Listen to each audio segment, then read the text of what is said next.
Hi friends, welcome to Meena's menu. இப்போ வந்து ஃப்ரெஷ்ஷாக பீஸ் நிறைய கிடைக்கும். இந்த பச்சை பட்டாணி நிறைய கிடைக்கும். சீசன் இப்போது அதை வாங்கி நல்லா இப்போ வந்து பச்சை பட்டாணியில் ஒரு அல்வா எப்படி பண்ணுறதுன்னு பார்க்கலாம். இதுக்கு 1 கப்பு பச்சை பட்டாணி எடுத்திருக்கேன் ஃப்ரெஷ்ஷாக.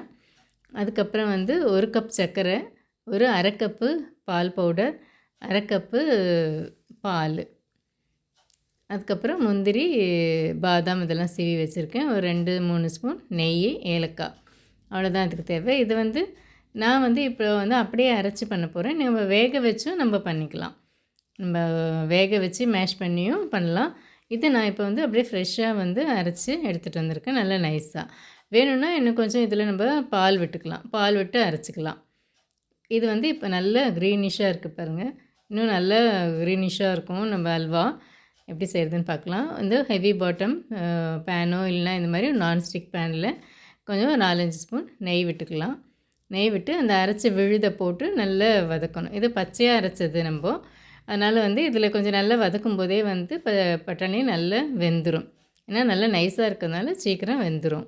இப்போயே பாருங்கள் எவ்வளோ நல்ல கலர் வந்து ரிச் கலராக இருக்குது. நம்ம எந்த ஆர்டிஃபிஷியல் கலரும் சேர்க்கலை. இப்போ வந்து நம்ம எடுத்து வச்சுருக்கிற ஒரு 1/2 கப் பாலை சேர்த்துடலாம். பால் சேர்த்து அதுலேயே வந்து கொஞ்சம் நேரம் வேகும். இந்த இதுலேயே இந்த ப்ராசஸ்லேயே நல்லா வெந்துடும். நல்லா வெந்துருச்சு. நல்லா இப்போ ஒட்டாமல் பால் விட்டு கிளறணும்னா கொஞ்சம் நல்லா ஒட்டாமல் வருது. இந்த ஸ்டேஜில் நம்ம 1/2 கப்பு மில்க் பவுடரையும் சேர்த்துக்கலாம்.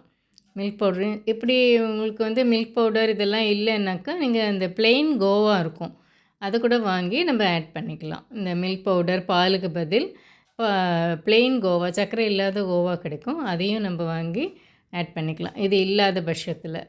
இப்போது நல்லா வெந்துருச்சு. இப்போ கொஞ்சம் 1 கப் சர்க்கரையை நம்ம ஆட் பண்ணிக்கலாம். நல்லா சர்க்கரை போட்டவுடனே கொஞ்சம் இலகி கொடுக்கும். அல்வா எல்லாமே வந்து கொஞ்சம் சர்க்கரை போட்டவுடனே கேசரி, அல்வா இதெல்லாம் வந்து கொஞ்சம் இலகி கொடுக்கும். அதுக்கப்புறம் நம்மளுக்கு கலர அந்த இதெல்லாம் அப்சர்வ் ஆகி நல்லா ஒட்டாமல் வரும். இப்போ நல்லா சுருண்டு வருது பாருங்கள், ஒட்டாமல். இந்த ஸ்டேஜில் நம்ம கொஞ்சம் ஏலக்காய் பொடி போட்டுடலாம். நெய் கொஞ்சம் இருக்கிற நெய்யெல்லாம் ஆட் பண்ணிக்கலாம். அப்புறம் கொஞ்சம் நம்ம ஏலக்காய் பொடி ஆட் பண்ணிக்கலாம். பொடியை சாப் பண்ணி வச்சுருக்கிற பாதாம், பிஸ்தா, முந்திரி எல்லாத்தையும் வந்து நம்ம இதில் ஆட் பண்ணிடலாம். நட்ஸு என்னென்ன வேணுமோ நம்ம பம்கின் சீடு இதெல்லாம் இருந்தால் கூட நம்ம ஆட் பண்ணிக்கலாம். எல்லாத்தையும் போட்டு நல்லா மிக்ஸ் பண்ணியாச்சு. அவ்வளோதான், நம்மளோட பச்சை பட்டாணி அல்வா ரெடி. ஃப்ரெஷ் பீஸ் அல்வா, நல்ல டேஸ்டியான இது. இதை நீங்கள் வந்து தட்டில் அல்வாவாகவும் எடுத்துக்கலாம், இல்லை தட்டில் கொட்டி ஆற வச்சு நம்ம டைமண்ட் ஷேப்பில் கட் பண்ணிக்கலாம். அந்த மாதிரியும் நம்ம கட் பண்ணி சாப்பிட்லாம்.